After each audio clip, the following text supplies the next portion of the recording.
right, that's fine. So let's run this.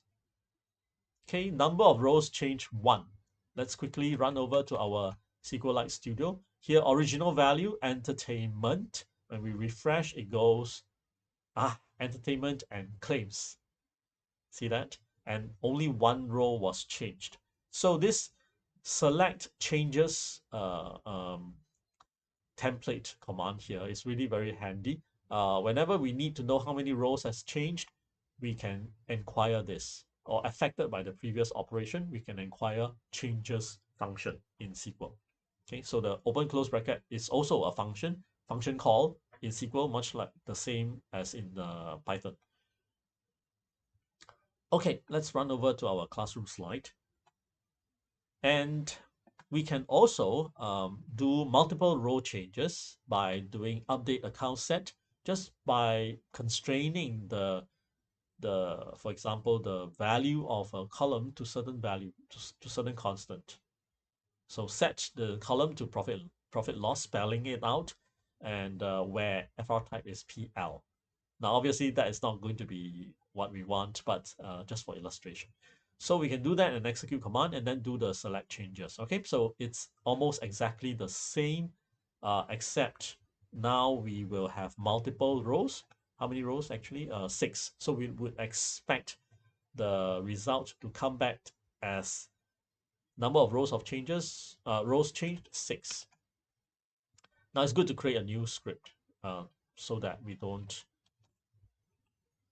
we still have the old version. So we copied from the old update, and we are going to update account set FR type to spelling it out profit and profit loss, where account code, or rather, is it account code? No, FR type is PL. So we don't like the code PL, we like it to be spelled out. So can we do that?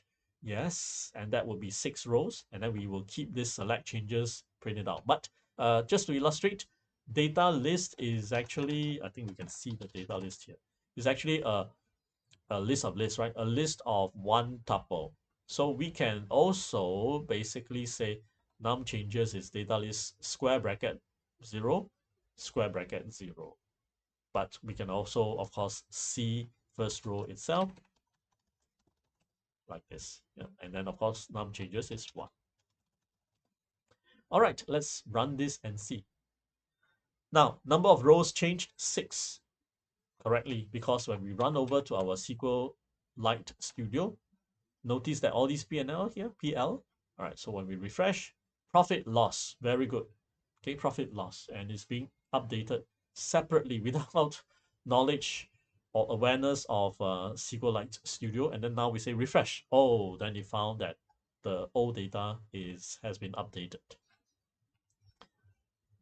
Okay, back to our classroom slides. At times when we want to, not sure if that user ID 3279 has been inserted or not, is there in the database or not, because we want to support this web update of your address.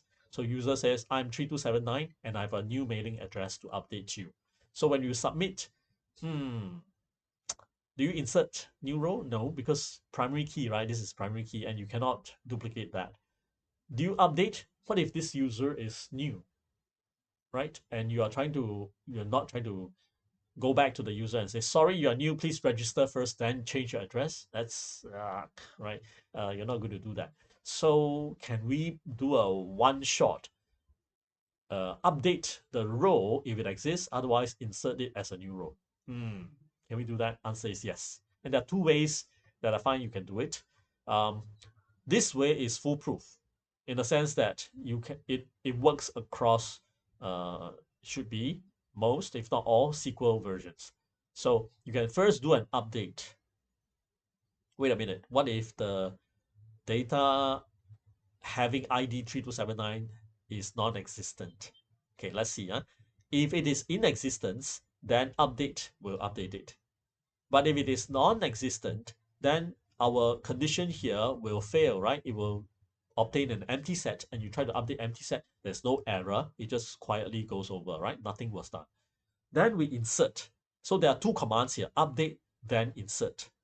So when we insert that time, it's nice if 3279 wasn't there. So that's fine. So it will work. We were quite sure.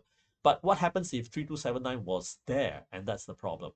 So what we do is we insert, right? And we do this special arrangement. We insert this, select key value, key value, value 1, value 2, and where select changes equals to 0. Now, this is the part that we have practiced just now, right? This says that if the update didn't affect anyone, why would that be? Because 3279 wasn't there. So that's why when you select changes is equal to 0, that means it's true. And if it's true, then you will actually insert. Then you will actually, so that makes sense. If the changes wasn't done by the immediate prior command update, that means the ID 3279 wasn't there.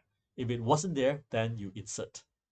But otherwise, this will fail because 3279 was there and update. Even if you update to the same values, it will be one row has changed.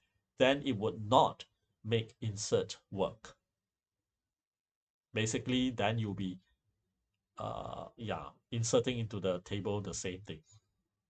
So this would work across all versions of SQL. The only drawback is that you have to run two commands. Now, it might not seem such a big deal, but if you have to deal with hundreds or thousands of customers making updates because you're a busy and successful e-commerce site, you will have a problem. Yeah, because it's times two. And it's definitely quite a big overhead just for a simple update of address, right? So it would be nice if we can do this, embed this in a single SQL operation. One statement that does this pretty much needed operation. So in newer versions of SQL, you can do this. Insert into on conflict. That means when the primary key crashes because there is an existing ID 3279 and you try to insert ID 3279. So there's conflict. When there's conflict, do this. Well, you can do an update set or you do nothing or whatever. So do update set, whatever you need to do.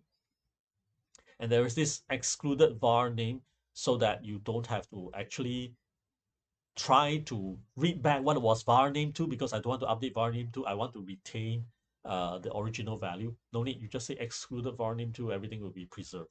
So that's pretty nice in that sense. If you can have access to such SQL, then use this. All right. So we'll see how to do that. For the first version, we will do update then insert. So what do we have? We start with the original version with the P&L reset. Okay, so with only 10 rows. Okay, then we will insert or attempt to insert or update a new row. What's a new row? The new row is enter, right? Enter with the code X entertain. We want to say entertainment, but we say it wrongly, so it becomes enter. P&L we spell wrongly, is P loss, right? Expense. So we will end up like this because the insert will kick into action. Then what we do is we copy the whole block and paste the whole block here, except this time round, the second time, we will pretend that the administrator or whoever looks at the code and wants to update the correct spelling, entertainment, and PL, not P loss. Okay, so and otherwise the logic and the coding and the structure, everything is the same. So let's see if this works. We would expect, starting from this original acct.db, we should get a new row, the 11th row. And after the second green block, we should get the 11th row corrected. All right.